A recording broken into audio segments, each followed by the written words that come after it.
Muy buenas tardes para todos. Muchas gracias a las personas que están conectadas hoy con nosotros en nuestra sala de Meet, en nuestro Facebook Live de la Facultad de Educación.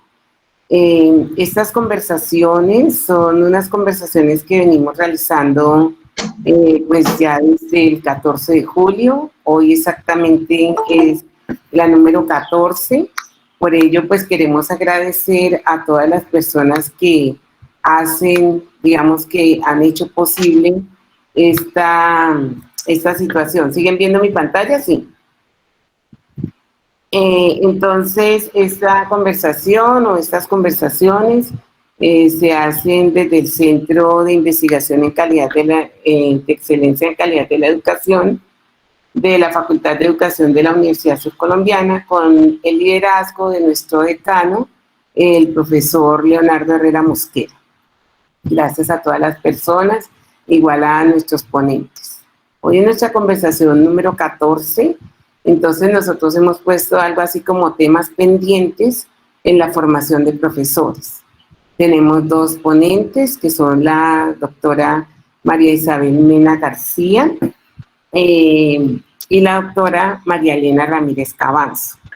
Para el orden del día, primero va a hablar la doctora María Elena, quien va a hablar sobre las cátedras y la formación de los maestros, y luego va a hablar la doctora María Isabel Mena García, quien va a hablar de inclusión y racismo al debate. Como decía, pensamos que estos son temas pendientes en la formación de profesores. Para ambientar la conversación, entonces, yo me busqué como este artículo que de pronto la mayor parte de nosotros tenemos por ahí pendientes, y es que la Constitución del 91 definió a la nación en términos de pluriétnica y multicultural en el artículo 7. Este reconocimiento de los aportes culturales de los indígenas, europeos y afrodescendientes a la formación de la colombianidad plantea nuevos retos a los educadores. Entre ellos se destaca el desafío de crear innovaciones pedagógicas y didácticas que tiendan a perfilar desde la escuela las diferentes memorias históricas y culturales de la nación, sin perder de vista la urgencia de trabajar por la consolidación de su unidad política y territorial. También entonces, trayendo un poco a lo que sucede en la escuela y por qué traemos a estas dos distinguidas investigadoras a la palestra. En el periódico El Nuevo Siglo, durante la campaña del presidente hoy Iván Duque, salió un artículo que se llama No más cátedras, y dice que existe una tendencia entre políticos, candidatos y algunos líderes de opinión en pensar que la educación se resuelve a punta de cátedras, cuando se debe pensar en una educación de calidad. Y dice algo así como que ha sido recurrente en los últimos años que cualquier proceso político, económico o cultural del país se pretenda resolver con una cátedra. La educación colombiana hasta el 91 se mantuvo con las áreas básicas de lengua, literatura, matemáticas, historia, geografía, etcétera, y algunas cátedras como democracia, filosofía y un par más. Pero después aparecieron afrocolombianidad, ecología, ciudadanía, emprendimiento, competencias laborales y un sinnúmero de cátedras regionales y locales. Hace un nuevo comentario en donde el presidente, digamos que en medio de su campaña, entonces habla de una cátedra que él desea, digamos, como implementar, que es la cátedra del civismo. Entonces, hoy, como les digo, vamos a tener de primeras a la doctora María Elena Ramírez Cabanzo. María Elena, aquí está, perdónenme, voy a leer unos datos de su currículum. Entonces, María Elena es docente investigadora de la Secretaría de Educación del Distrito Capital de Bogotá, Colombia. Está ubicada en el Colegio Fernando Soto Aparicio, tiene especialidad en Ciencias Sociales y Enseñanza de la Historia en Educación Media, es docente universitaria, su especialidad es en Pedagogía y docencia en la Facultad de Educación de la Fundación Universitaria del Área Andina. María Elena es líder del grupo de investigación Competence. Realizó el doctorado en Ciencias Pedagógicas del Instituto Pedagógico Latinoamericano y Caribeño, IPLAC, en Cuba.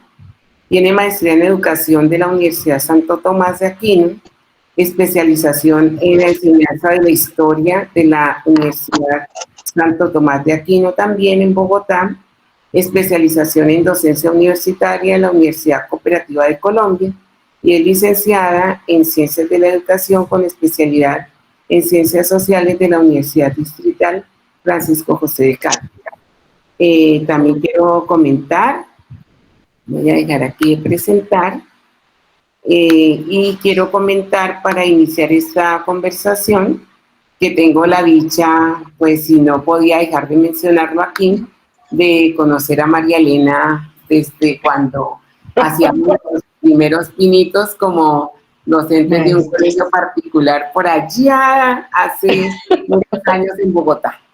Entonces, María Elena, aquí nosotros vamos a apagar nuestras cámaras, nuestros micrófonos y te vamos a dejar solita con el público.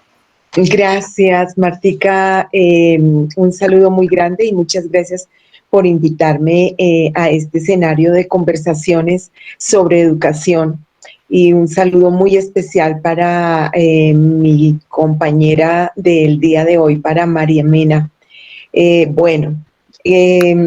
encanta, Martica, que recuerdes que nos conocemos hace muchos años.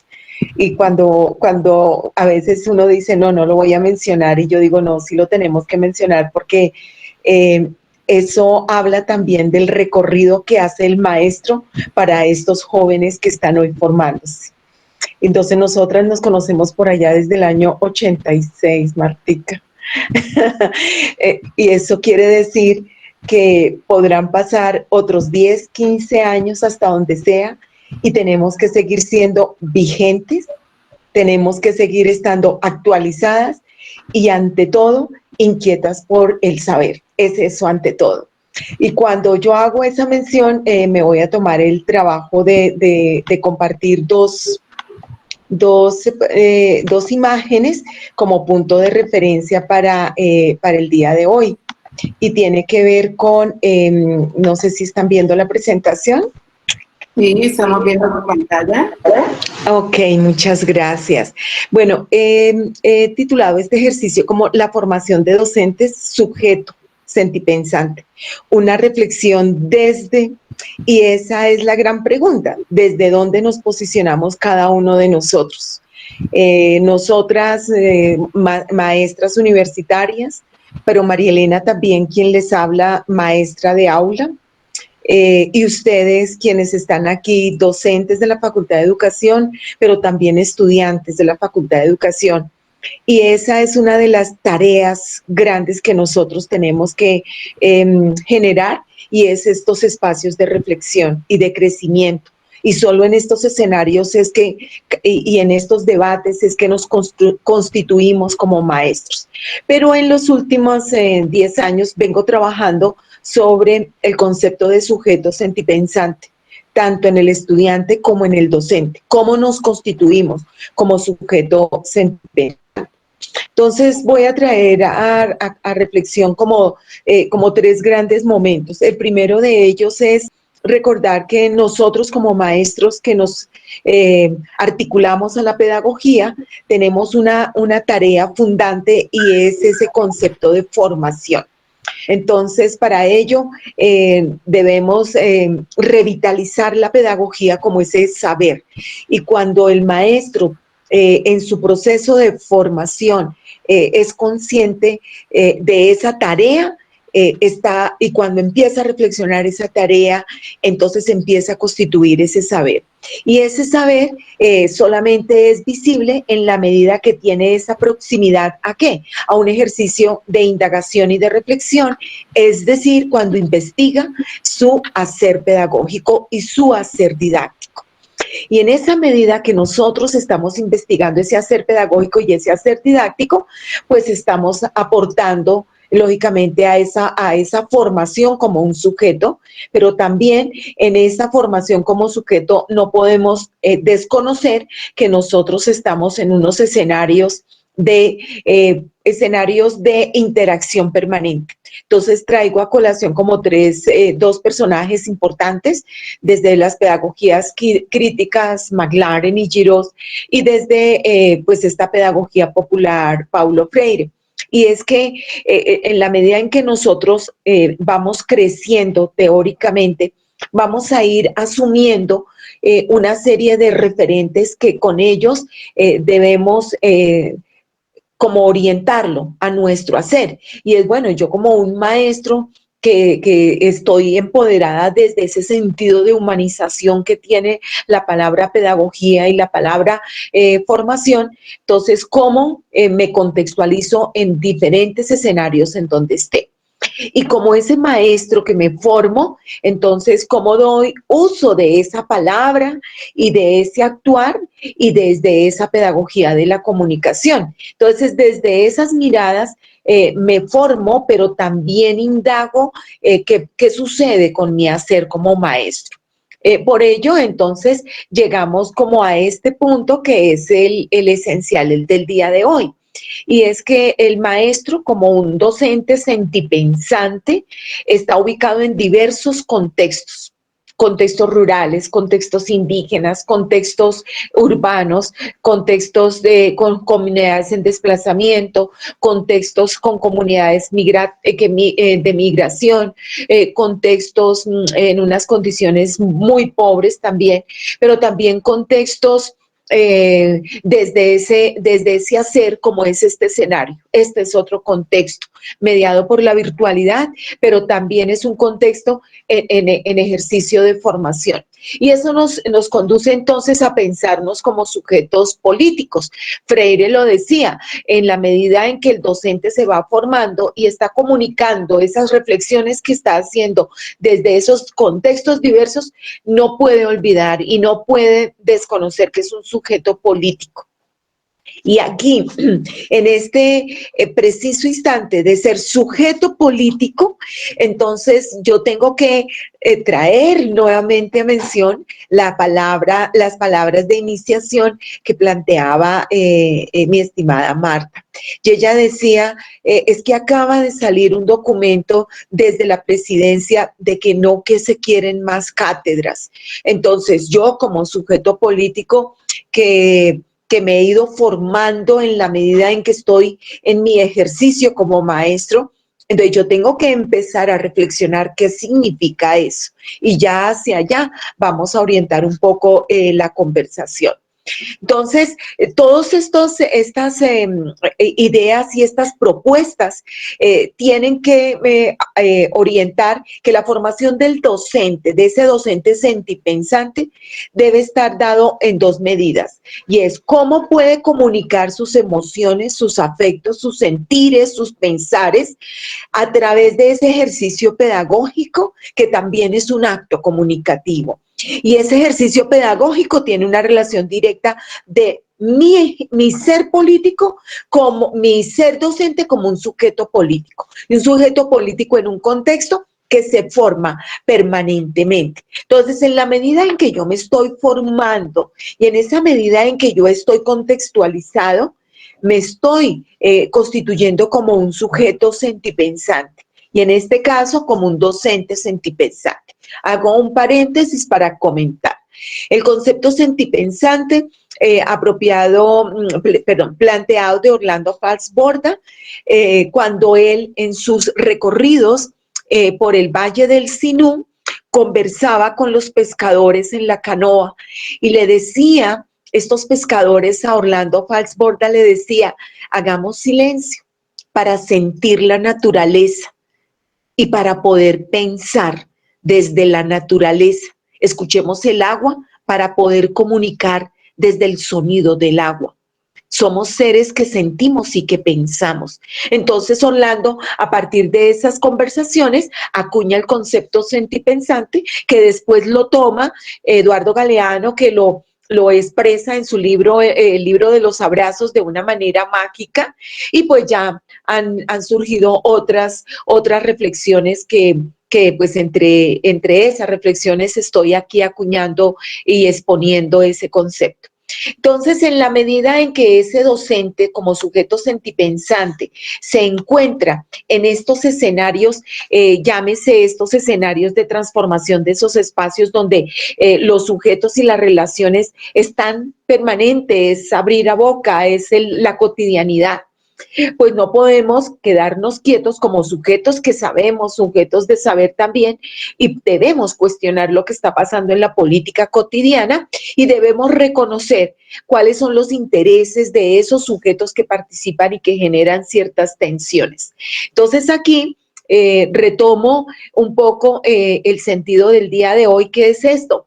Y es qué está pasando con las cátedras, hacia dónde se orientan esas propuestas de cátedras. Entonces, traigo la reflexión de cuando en la década de los 60 más o menos, después de esa Segunda Guerra Mundial que genera tanto traumatismo, exactamente más sobre el 48, y se habla de eso de los derechos humanos, y se dice que esta regulación sobre todo lo que implicó la guerra y la violación de los derechos humanos, pues tiene su escenario apenas hay una mirada muy extrema de violación de derechos humanos. Lo mismo sucede con toda esta apuesta de las cátedras ambientales, y es cuando en la década del 60 y del 70 se encuentra que se viene de manera contundente un problema ambiental que nosotros lo vemos diariamente. Entonces las cátedras van surgiendo en la medida que hay unos contextos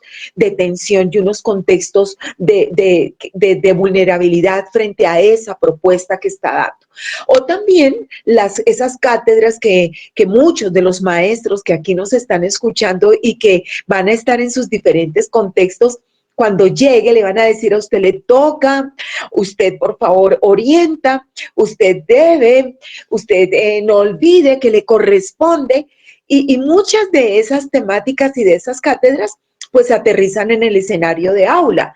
Entonces, cuando de una manera u otra están diciendo, bueno, es que debemos hablar de democracia, o debemos hablar de ecología, o debemos hablar de esa cátedra de emprendimiento, a ver si desde las comunidades se organizan emprendimientos familiares, porque el Estado se lava las manos frente a garantizar una calidad de vida, o esas cátedras que tienen que ver con esas reflexiones desde, bueno, a usted hay que prepararlo para trabajar, así que debe desarrollar esas competencias laborales, y ahora ya son competencias genéricas, y ahora se están hablando más de competencias blandas, y con todos esos insumos usted llega al aula, pero nunca la universidad le dijo, usted va a desarrollar esta cátedra.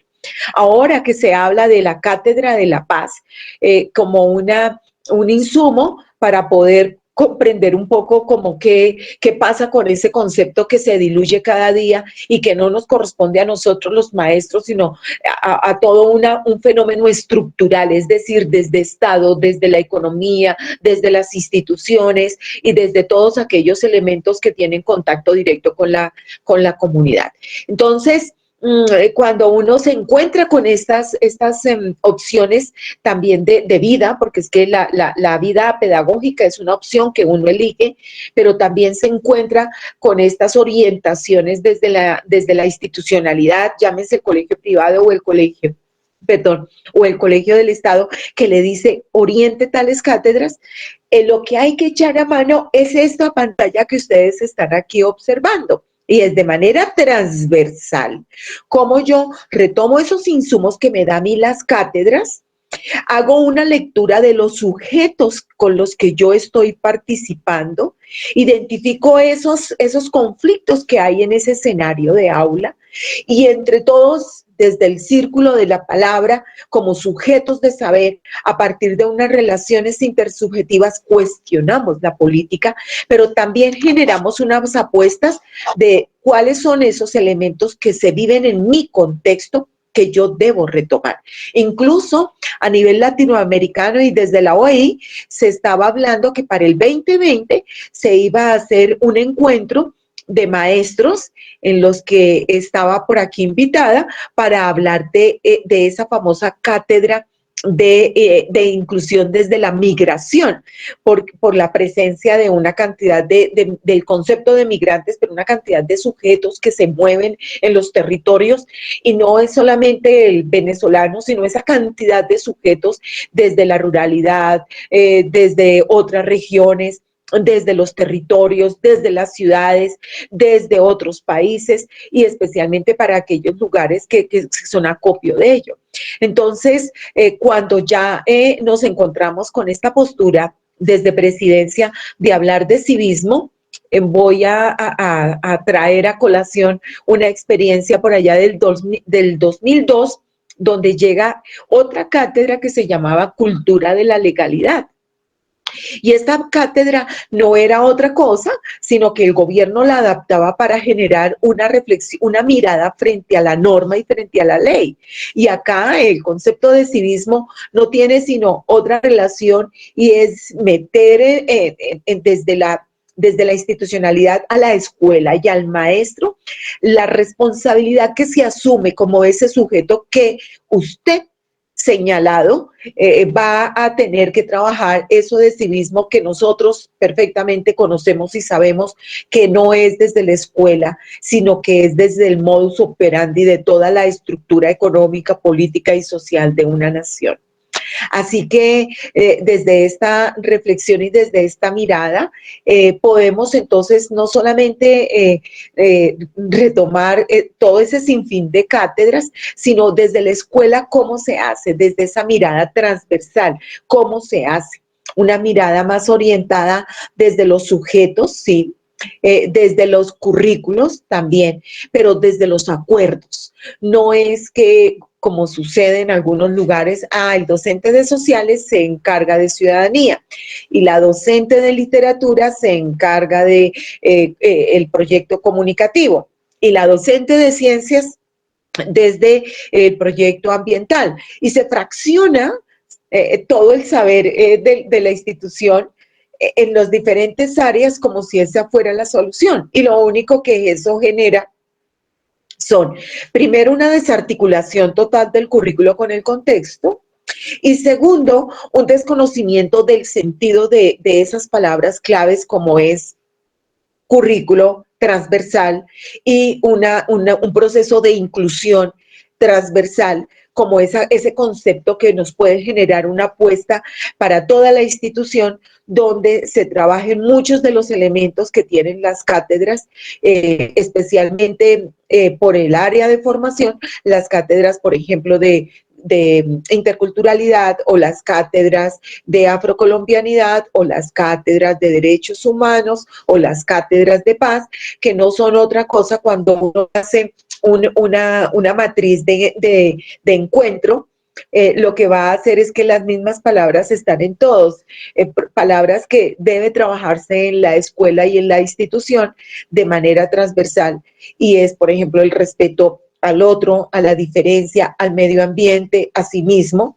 Ahí ya hay el reconocimiento de los derechos de los otros, de las diferentes culturas, de los derechos del medio ambiente, los derechos que se tiene como sujeto. Entonces, en esa medida que se haga una apuesta transversal, no necesitamos que el statu quo legisle, sino que nosotros desde el interior de la escuela podemos generar esas reflexiones, pero tiene que ser desde el círculo de la palabra, con todos los maestros y con todos los estudiantes como sujetos participantes, pero como esos sujetos que reconocen sus saberes desde los contextos, desde las comunidades, desde los mayores, y en esa medida podemos generar otras relaciones en ese escenario de aula que nos permiten no solamente transformar la política, sino transformar también pues los contextos a los cuales pertenecemos, ¿no? No sé, Martica, quería comentar eso, no sé cómo estamos de tiempo.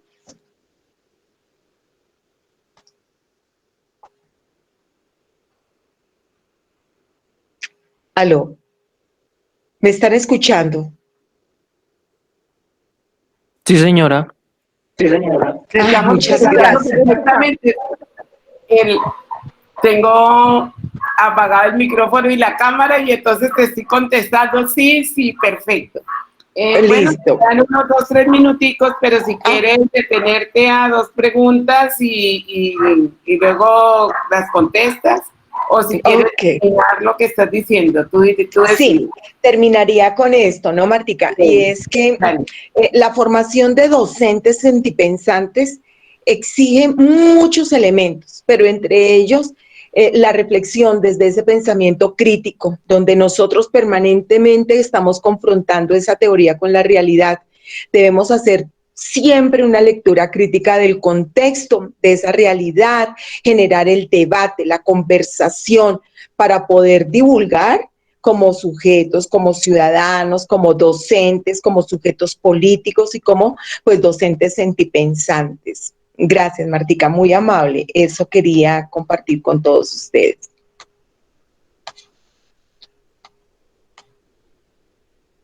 Bueno, pues yo te cuento que ahí acá esto está lleno de felicitaciones, comentarios.